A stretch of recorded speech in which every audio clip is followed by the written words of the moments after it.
দাদু, এটা কি সহ্য করা যায়?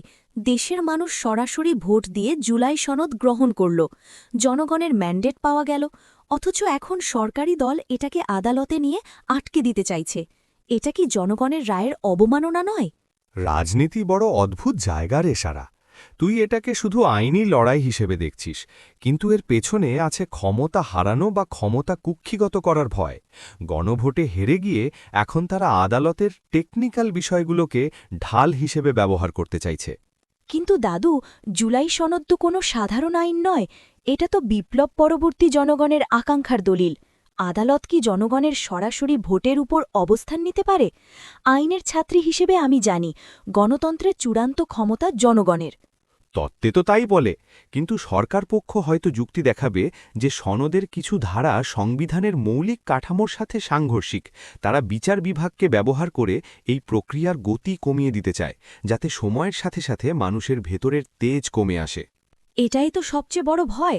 ছাত্র জনতার রক্ত দিয়ে যে অধিকার আদায় করল, সেটা যদি এখন ফাইলের নিচে চাপা পড়ে যায়। আমরা তো ভেবেছিলাম গণভোট হয়ে যাওয়া মানেই সব নিশ্চিত।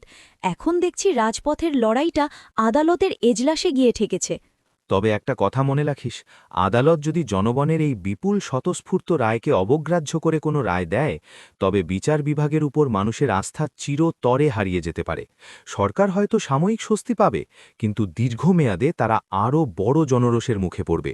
আমি কালকেই বন্ধুদের সাথে আলোচনা করব। আমরা এই আইনি লড়াইটাও লড়ব।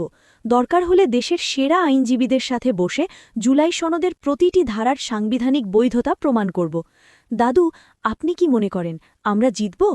যখন কোনো জাতির সিংহভাগ মানুষ একটা পরিবর্তনের জন্য একাট্ট হয়, তখন কোনো আদালত বা সরকার সেটা বেশিদিন আটকে রাখতে পারে না। গণভোট তোদের হাতে একটা নৈতিক শক্তির দলিল তুলে দিয়েছে। এখন লড়াইটা শুধু আবেগের নয়, যুক্তিরও। সাবধানে পা বাড়াস নাতনি। আমরা পিছু হটব না দাদু। জুলাই আমাদের ভয়কে জয় করতে শিখিয়েছে। সরকার যদি আদালত দিয়ে জনগণের কণ্ঠরোধ করতে চায়, তবে মানুষ আবার প্রমাণ করবে সার্বভৌম ক্ষমতা কার হাতে।